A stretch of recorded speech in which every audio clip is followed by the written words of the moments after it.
Good afternoon, this is Jeff with Sewer Tech Northwest. Today we're at property address 1813 Elm Street here in Forest Grove. We are located on the back side of the house, and I'll show the access point when I reel out. It was kind of hard to get the camera into it.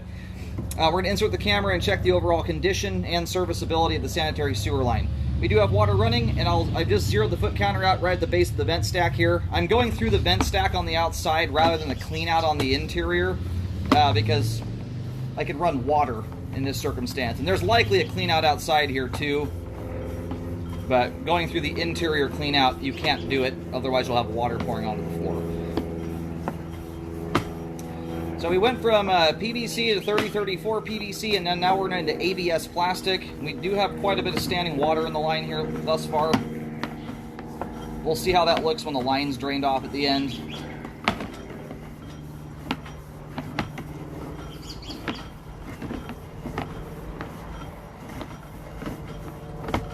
My typical breaking point, where I start recommending repairs on plastic pipe with standing water anyway, is once you've got around an inch of standing water, static, with no water running at all, for at least a 5 to 10 foot section.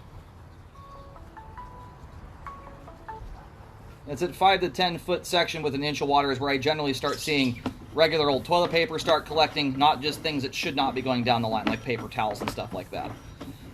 We just switched back over to 3034 and then right back to ABS plastic again.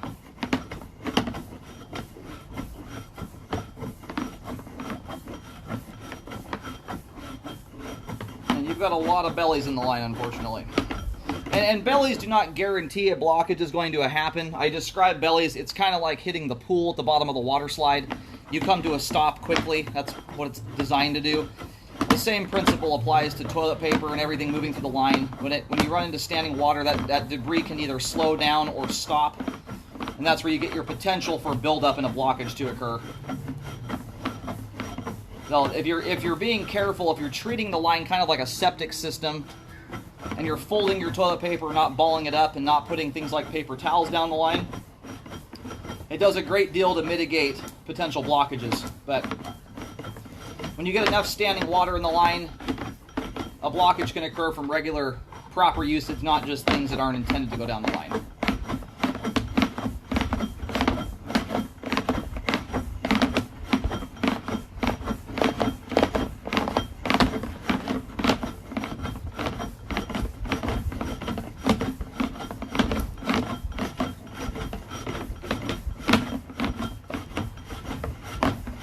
Alright, back to 3034 PVC pipe now. And you should be seeing the main here shortly. There it is at 138 feet. The very long sewer line, which are far more prone to bellying than the average line that's 40, 50 feet long. The reason for that is your tolerance has become much tighter, and it's much easier for the line to belly out versus a shorter line. Now we're going to go locate the terminus here while the line drains out. I located the camera head successfully. The line terminates at the main out on Elm Street, and I describe everything as if you're looking at the front door from the street. The line exits out the back of the house, wraps around the right side, and shoots up the gravel driveway out to the street.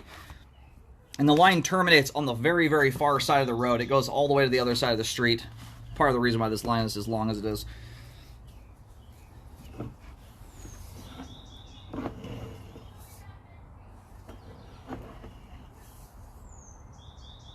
It looks like the line here is just about done draining. We're going to give it just a moment longer to fully drain. We scraped a lot of buildup loose. You can see all this junk, which is partially damming the sewer line up right now.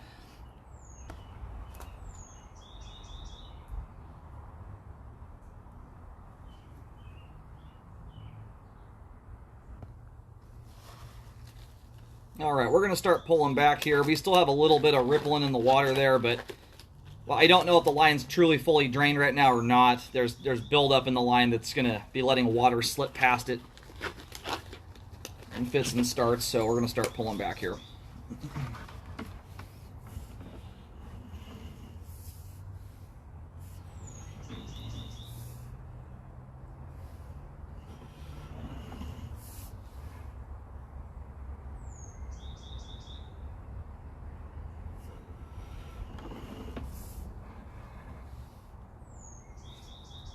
It appears you've got a belly that runs from around 132 to 138 feet. It dissipates out just prior to the main. That one's holding about a ½ inch of standing water.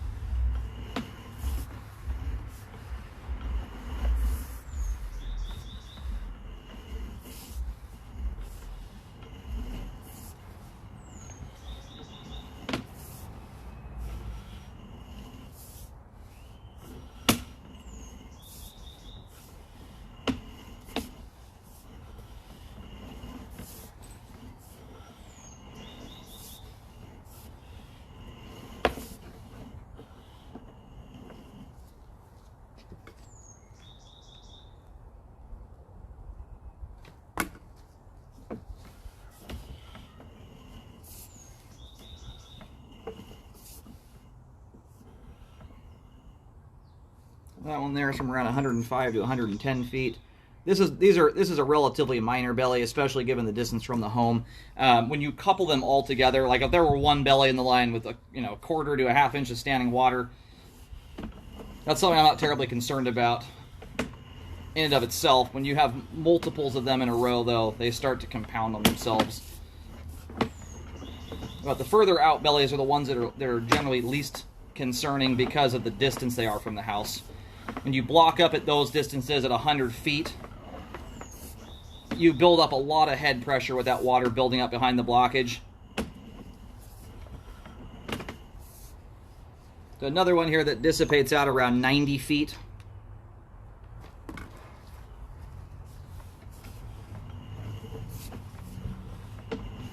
That one there is minor as well. It's only holding from around 85 to 90 feet, somewhere around a ½ inch of standing water.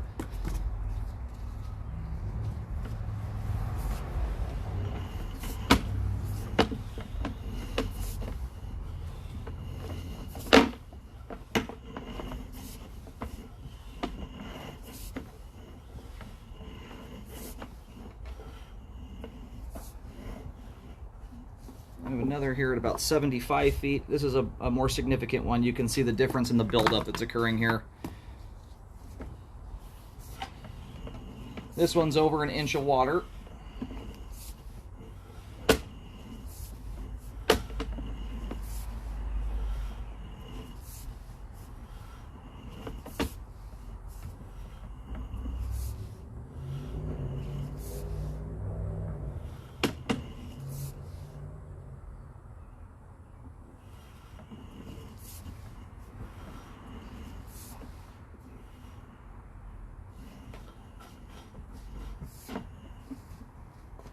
Now this one runs from around 62 to 75 feet with an inch of water, maybe as much as an inch and a half. It's not more than that.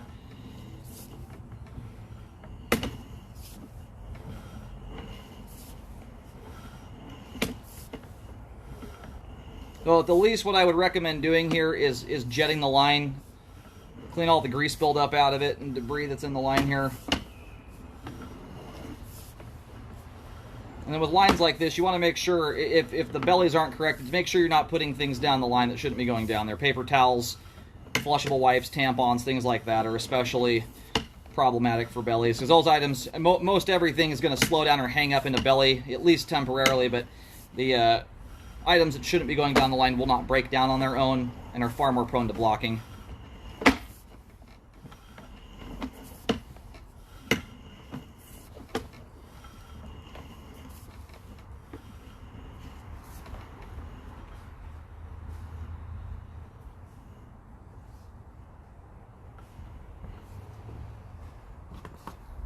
Another one here at 30 feet.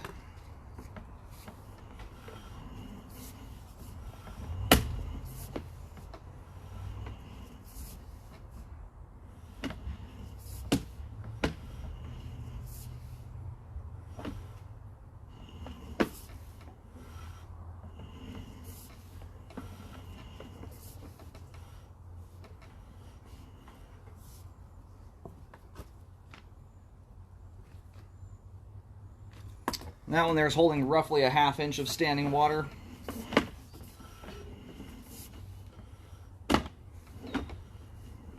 And it's basically, it's continuous with this standing water here as well, so it's actually longer than from 20 feet.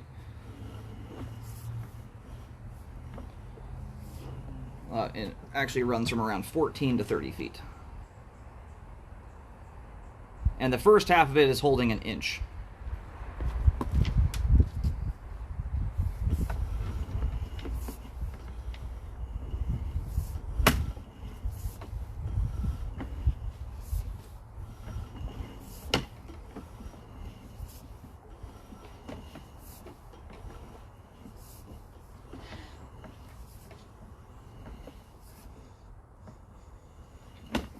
Alright, we're going to go ahead and reel the camera out of the line. Now, the ones that are the most significant, that are the most concerning, are the ones from 14 to 30 feet and from 62 to 75 feet. The ones beyond that, and when we originally were running out there, my camera was scraping a lot of debris loose and pushing it in front of the camera, which kind of dammed the lineup and made it look like the bellies are more severe than they are. The ones that are out further from 85 to 90, 105 to 110, and 132 to 138 feet, those are quite minor. So if I were to be picking ones to repair, it would be the first two from 14 to 30 feet and from 62 to 75 feet. Those are the ones that are most likely to actually cause a problem. So if repairs are not done, I would jet the line, clean all the buildup and grease out of it. That's going to get you back down to a nice hard, smooth pipe surface rather than a soft and sticky one, and it will help mitigate further debris buildup. But the ones I recommend repairs on are those first two. The latter three there are too minor, in my opinion, to require repairs. Had there been more bellies than we'd seen there, I might be recommending a full update to the line just to get grade proper. But the ones that are further out there are too minor, in my opinion, to require repairs. It's the first two there that they're the ones that are the most concerning. They're both holding 1 inch of water and by far causing the most buildup to occur in the line. So if repairs are not done, again, just treat the line somewhat like a septic system. Only thing that should be going down the toilet is toilet paper. Ideally fold it, don't ball it up. And then keep grease, paper towels, tampons, flushable wipes, all that stuff out of the line. Those are the items that are especially going to have a hard time. And balls of toilet paper will react very similar to paper towels. They become very dense and heavy, and they don't break down terribly easy and fast, and are far more prone to clogging the line up. And if the household here is going from 2 adults to 2 adults and 3 kids, I would rescope the line about a year from now. After a cleaning is done, right out of the gate, and that's going to give you a baseline for how the line is handling your living habits. Every household lives different from one another, and where bellies can be a problem for some people, they aren't for others, especially those that grew up on septic systems that treat their lines very, very nicely. They have a lot less problems than the average household that are putting grease and everything else down the sewer line.